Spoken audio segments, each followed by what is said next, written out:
बिल्कुल ठीक कह रही हैं आप। Let me ask this way, Imran Khan की चेयरमैन पीटीआई की नाकामी की बहुत बड़ी वजह क्या थी आपके नजदीक? स्ट्रीट बॉयज, अंडर 19 टीम, और किसी की ना सुनना, no team work, solo flight, one man show, मैं कल्ला ही काफ़ी हाँ। वो कल्ला ही काफ़ी क्या नारा ले डूबा सबको, क्योंकि लीडरशिप जो होती है टीम वर्क से चलती है। आप सुनाते नहीं, आप सुनते हैं।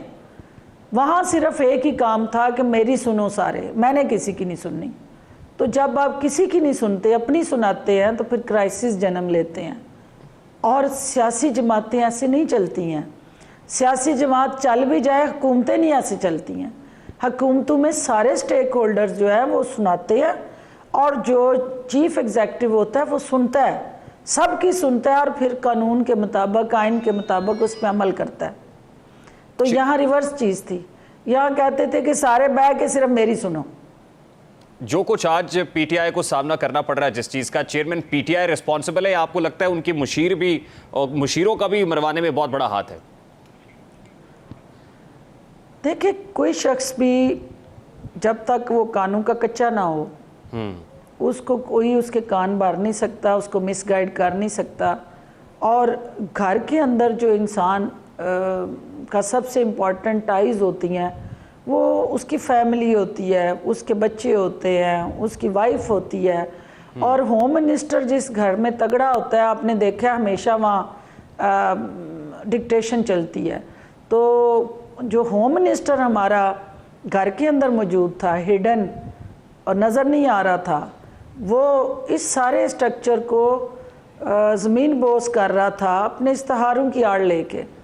और वो इश्तहारों के ऊपर एक एटमी कुव्वत चल रही थी। तो आप बताएं कि उसका अंजाम क्या होना था। Interesting and alarming at the same time. यानी इसको पकड़ लो, इसको उठा लो, इसको बंद कर दो, इस पे केस बना दो, ये सब कुछ आपकी नज़र में होम मिनिस्टर के कहने पर हो रहा था। ऑफ कोर्स, देखिए, हम लोग एक कैबिनेट मीटिंग में कोई डिसीजन करते, कोई स्टेक होल्डर्स किसी भी इदारे के आके उनसे कंसल्टेशन करते, एक mutually very well thought process के बाद, उसके हर पहलू का जायज़ा लेने के बाद कोई चीज़ डिसीजन लेते, और उसको नेशनल इंटरेस्ट में अप्रूव करके वो समरी पास होके नोटिफाई हो जाता वो इंडिविजुअल या वो पॉलिसी। तो रात को ऐसा क्या तूफान आता कि वो जूं ही घर पहुंचते तो वहाँ उनको बताया जाता कि मेरा इस्ताहारा कहता ये ठीक नहीं है, तो लिहाजा आप इसको रिवर्स कर दें। अगले दिन आके वो यू टर्न हो जाता। तो सारे शक्लें देखते रहते कि ये तो सब ने बैठ के डिसीजन लिया है, तो यू टर्न कैसे हो गया। तो यू टर्न के पीछे वो होम मिनिस्टर की ताकत होती थी, जो मुर्शद की अमर के साथ जुड़ी होती थी, और मुर्शद का अमर जो है वही हर फैसले पे हावी हो जाता था। तो दैट वाज द डिजास्टर। तो चेयरमैन पीटीआई तो आज ये बताते हैं कि जो हुआ ये तो जनरल बाजवा ने करवाया, मैं तो नहीं करना चाहता था, वो सारे इल्जाम तो जनरल बाजवा के ऊपर डालते हैं। उसी कैबिनेट में बैठ के वो कहते थे कि जनरल बाजवा जो है अगर ना होता तो मेरी हुकूमत 6 महीने नहीं चल सकती थी। हमें उसी कैबिनेट में बताया करते थे वो कि मेरी हुकूमत 6 महीने नहीं चल सकती। वो टेपे निकाल ले वहाँ। हाँ, ऑफ कोर्स उनको वो अप्रिशिएट करते थे ना कि मैं इन डायरेक्टली वो कन्फेशन करते थे कि मैं इतना नाअहल नालायक था, मेरी टीम इतनी नाअहल नालायक थी, मुझे तो कुछ आता नहीं था। तो मैंने जिन लोगों ने कभी काउंसलर का इलेक्शन नहीं जीता था, मैंने उनको 3-3 मिनिस्ट्रियाँ दी थी। तो वो तो परफॉर्म नहीं कर पा रहे, वो तो डिज़ास्टर कर चुके हैं।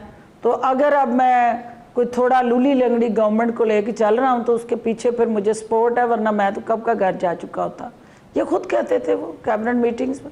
डॉक्टर साहब, आप बड़ी सीजन्ड पॉलिटिशियन है, सियासी नब्ज को बड़े अच्छे तरीके से समझती हैं आप। What are you looking at कि अब भी वो इस्टेब्लिशमेंट को दावत दे रहे हैं, मुज़ाकरात करने का मुतालबा कर रहे हैं, मेरे साथ बैठे, मैं बातचीत करना चाहता हूँ, कोई रास्ता है उनके लिए आपको लगता है ताकतवर हल्कों के पास भी, या मामला पॉइंट ऑफ नो रिटर्न पे? देखिए, बात यह है कि एक आपका हर चीज़, हम सियासतदान है ना, सारा वक्त हम एक दूसरे के गिरेबान भी पकड़ते हैं, एक दूसरे से इख्तलाफ भी करते हैं, हम सख्त ज़बान भी इस्तेमाल करते हैं, एक दूसरे पे कीचड़ भी उछालते हैं, गिले शिकवे भी करते हैं। लेकिन इन सब को करने की कुछ बाउंड्रीज भी हैं ना, कुछ हमारी लिमिटेशंस भी हैं। इदारे से आपका इख्तलाफ, किसी शख्सियत से आपका कोई ज़ाती रंजिश, उसका मतलब ये तो नहीं है ना। आप एक इलेक्टेड प्राइम मिनिस्टर रहे हैं, आपने हलफ उठाया है। जिस वक्त आप प्राइम मिनिस्टर बनते हैं या कोई फेडरल मिनिस्टर या गवर्नर या चीफ मिनिस्टर, आप हलफ जो उठा रहे होते हैं वो क्या हलफ होता है कि मैं अपने आइन का, कानून का, अपने कौमी मफादात का वफादार रहूँगा। तो जब आप उस वफादारी को अपनी सियासत पे सबसे सुप्रीम उसको कर लेते हैं कि मेरा सियासी मफाद जो है मेरे कौमी मफाद से ज़्यादा सुपीरियर है, और कौमी मफाद जहन्नुम में जाए, इदारे तबाह होते हैं, हमारी जो बैनुल कौमी सतह पे बदनामी होती है हो, हमारी फ़ौज कमज़ोर होती है हो, हमारे कौमी सलामती के इदारे जो हैं वो इंडिया, राह और पाकिस्तान मुखालफीन के हाथों शर्मिंदा होते हैं तो हो, लेकिन मेरी ज़िद है कि मैंने जो है अपना सियासी मफाद देखना है, और मेरा सियासी मफाद अगर कोई लुक आफ्टर नहीं करेगा तो वो कोई भी है, मैं उसको नहीं छोड़ूंगा। और फिर मैं टॉक शोज़ हूँ, मैं पब्लिक जलसे हूँ, मीटिंग्स हूँ, इंटरव्यूज़ हूँ, हर जगह हर अदारे को प्लान करके, टारगेट करके ऐसा इंजीनियर करूँगा नैरेटिव कि वो उनकी बेतुकीरी हो, उनकी बदनामी हो, और फिर 9 मई जैसे वाक़यात जन्म ले लें। तो ये मुझे बताएं कि ये किसी तरह भी पाकिस्तान की सियासत में ये रवैया आपने कभी देखा था? लोगों ने फांसियाँ अपने गले में फंदे चूम के डाले, काज के लिए खड़े हुए लोग, अपनी पॉलिटिकल काज के लिए, लेकिन उन्होंने नेशनल काज को तो डैमेज नहीं किया। तो नेशनल काज जो है वही असल हम सब की काज है। तो अगर आप पॉलिटिकल काज जो है उसको कुर्बान नहीं करते नेशनल काज की खातर, तो फिर आपको कोई ज़ाती दर्द है, आपको ना आवाम का दर्द है, ना मुल्क का दर्द है, और ना आपका कोई नेशनल एजेंडा है।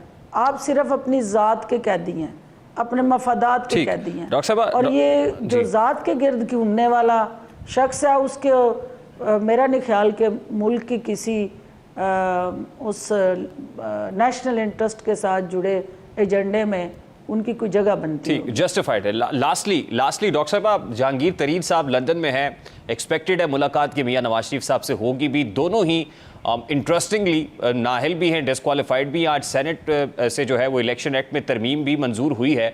आपको लगता है कि मुस्तकबिल करीब में ये जो डिस्क्वालिफिकेशन का दाग है ये अब धुलने जा रहा है? मुस्तकबिल करीब से मेरी मुराद 1-1.5 माह के अंदर आपको लग रहा है कि ये क्वालिफाई होने जा रहे हैं?